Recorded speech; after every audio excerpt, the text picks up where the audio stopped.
Good morning, all of you. Today we read the lesson how, when, and where. कैसे, कब और कहाँ. How यानी कैसे, कब और कहाँ. SST का अपना जो लेसन है सोशल साइंस का क्लास 8 का, इसके जो वर्ड मीनिंग है वो है फैसिनेटेड यानी कि मंत्रमुग्ध, डेबेट यानी कि विचार विमर्श करना या फिर बहस करना, क्राउडेड क्राउन यानी कि ताज, नेशन धारणा या फिर विचार, सिनोनिम्स पर्यायवाची, मेमोराइजिंग याद करना, कॉन्सेप्टेशन संकल्पना या फिर धारणा, अकर यानी कि गठित होना, क्यूरियस उत्सुक या फिर जिज्ञासा, पीएसली शुद्ध रूप से, प्रोसेस परिवर्तन, इकोनॉमी अर्थव्यवस्था, सोसाइटी समाज, अप्रोक्सीमेट अनुरूप होना, अप्रोक्सीमेट मतलब क्या होता है, अनुरूप होना, स्टेब्लिश्ड स्थापित या फिर स्थापना, मोमेंट पल. Let's start the now lesson how, when and where. आज का लेसन है social science 8th class, how, when and where. कैसे, कब और कहाँ. How important are dates. How important are dates. तारीखें कितनी महत्वपूर्ण होती हैं. There was a time when historians were fascinated with dates. एक वक्त था जब इतिहासकार यानी कि हिस्टोरियंस का मतलब क्या था, इतिहासकार, तारीखों के जादू में ही खोए रहते थे या फिर उन्हीं में मंत्रमुग्ध. फैसिनेटेड का मतलब क्या होता है, मंत्रमुग्ध या फिर खोए रहते थे. There were heated debates about, debate का मतलब बहस करना फिर विचार विमर्श करना, about the dates on which rulers were crowded और बैटल आर फोर्ट यानी कि युद्ध या फिर लड़ाई. कब किस राजा की ताजपोशी करनी है, फिर राजाभिषेक करना है, कब कौन सा युद्ध हुआ, इन्हीं तारीखों पर गर्मा गर्म बहसें होती चलती रहती थी या फिर विचार विमर्श होता था. डिबेट का मतलब क्या होता है, बहस करना या फिर विचार विमर्श करना. In the common sense notion history was synonyms with dates. आप समझ के हिसाब से इतिहास को तारीखों का पर्याय माना जाता है या फिर पर्यायवाची माना जाता है. यानी कि आम समझ के हिसाब से इतिहास को तारीखों का पर्याय माना जाता था. You may have heard people say, I find history boring because it is all about memorizing dates. आपने भी लोगों को यह कहते हुए सुना होगा. You may have heard यानी कि सुना होगा, people से लोगों को, आपने लोगों को यह कहते हुए सुना होगा क्या कि I find history boring because it is all about memorizing dates. इतिहास तो बहुत उबाऊ है भाई, लेकिन it is all about memorising dates. क्या इतिहास के बारे में बस तारीखें रटते चले आओ? क्या इतिहास के बारे में ये धारणा सही है? Is such a concept true.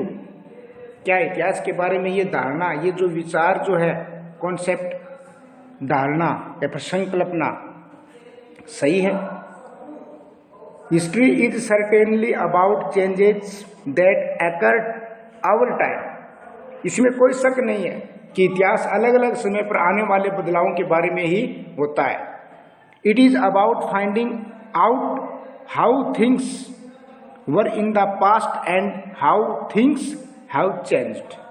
इसका संबंध इस बात से है कि अतीत में चीजें किस तरह की थी और उसमें क्या बदलाव आए. As soon as we compare with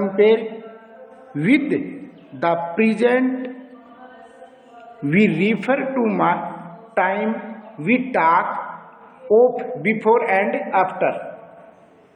जैसे ही हम अतीत और वर्तमान की तुलना करते हैं, उनका कंपैरिजन करते हैं, तुलना करते हैं, हम टाइम का क्या करते हैं, डिस्कस करते हैं, जिक्र करने लगते हैं। हम पहले और बाद में की बातें करने लगते हैं, यानी कि we talk of before and after. Before यानी कि पहले, आफ्टर यानी कि बाद। हम पहले और बाद की बातें करने लगते हैं। Living in the world we do not always ask historical question about what we see around us. रोजमर्रा की जो जिंदगी में हम अपने आसपास की चीजों पर क्या करते हैं, ऐतिहासिक सवाल नहीं उठाते हैं या फिर नहीं करते हैं। यानी कि जो रोजमर्रा की हमारी जो जीवन है, जिंदगी है, हम अपने आसपास की जितनी भी चीजें हैं, चीजों पर हमेशा ऐतिहासिक सवाल हम नहीं उठाते हैं। We take things for granted as if what we see has always been in the world we inhabit।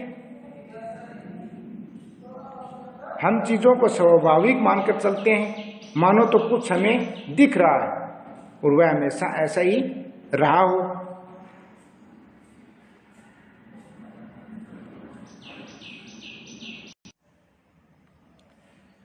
But most of us have our moment of wonder. हम सब के सामने कभी कभी अचंभे क्षण भी आते हैं, पल भी आते हैं।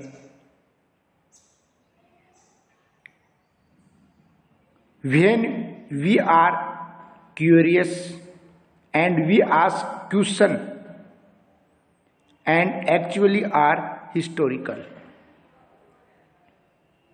लेकिन कई बार हम उत्सुक हो जाते हैं, ज़्यादा जिज्ञासु हो जाते हैं और ऐसे सवाल पूछते हैं जो वाकई क्या होते हैं, ऐतिहासिक होते हैं।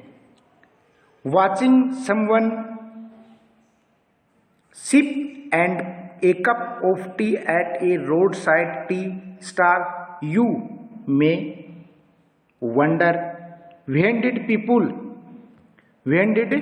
People begin to drink tea और coffee.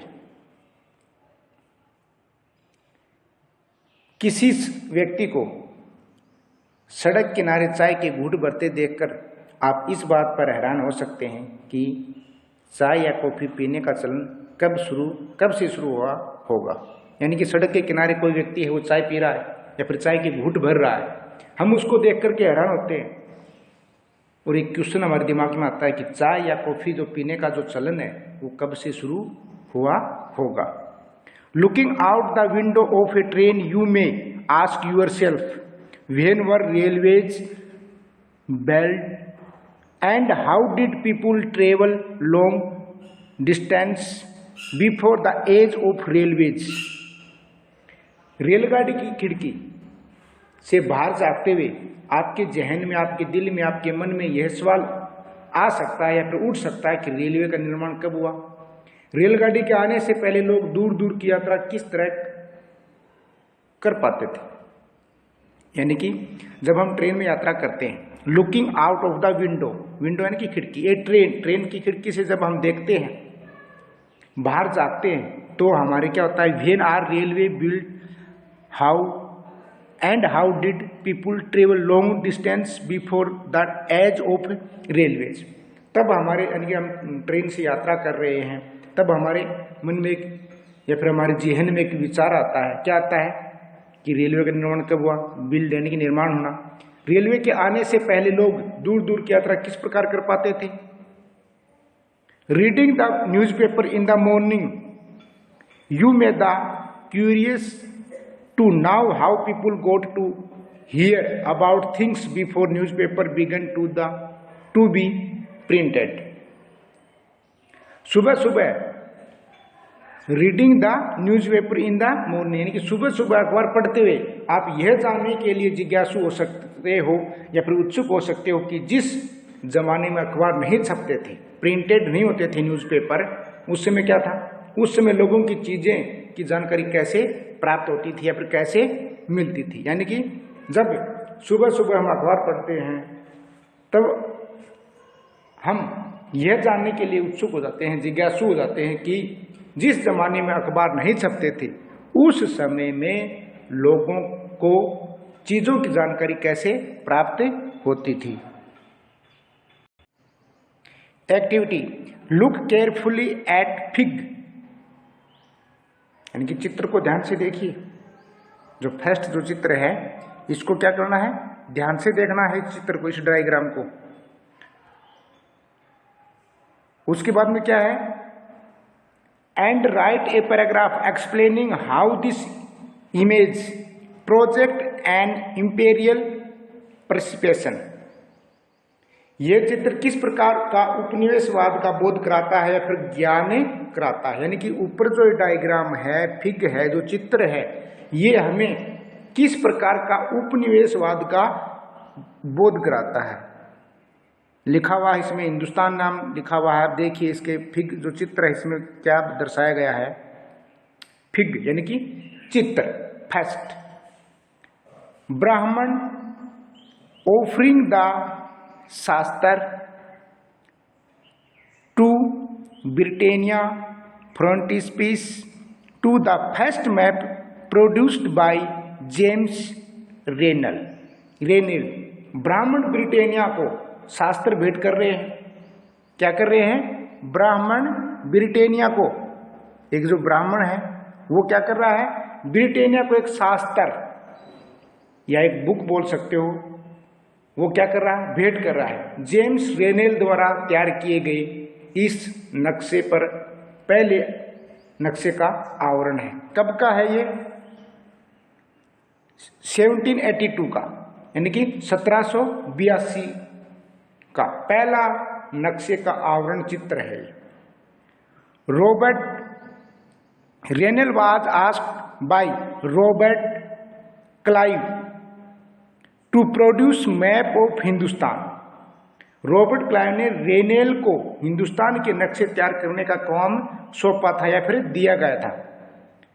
N enthusiastic supporter of British conquest of India, Renal saw preparation of map as instilled to the process of domination। Bharat पर अंग्रेजों की जो विजय के जो समर्थक रेनेल को वर्चस्व स्थापित करने के लिए, अपना दबदबा स्थापित करने की प्रक्रिया में नक्शे तैयार करना बहुत ही महत्वपूर्ण लगता था या फिर बहुत ही अच्छा लगता था। The picture here tears the suggest that Indians willingly gave over their ancient taxes the Britannia the symbol of British power, as if asking her to become the protector of Indian culture। इस तस्वीर में यह भी दिखाया गया है कि भारत के जो लोग हैं स्वेच्छापूर्वक, यानी कि अपने आप प्राचीन पवित्र जो ग्रंथ ब्रिटिश सत्ता के जो प्रतीक जो है ब्रिटेनिया को सौंप रहे हैं। मानो वे किसी भारतीय जो संस्कृति है, जो कल्चर है, उसकी रक्षा के लिए आने का आग्रह कर रहे हैं।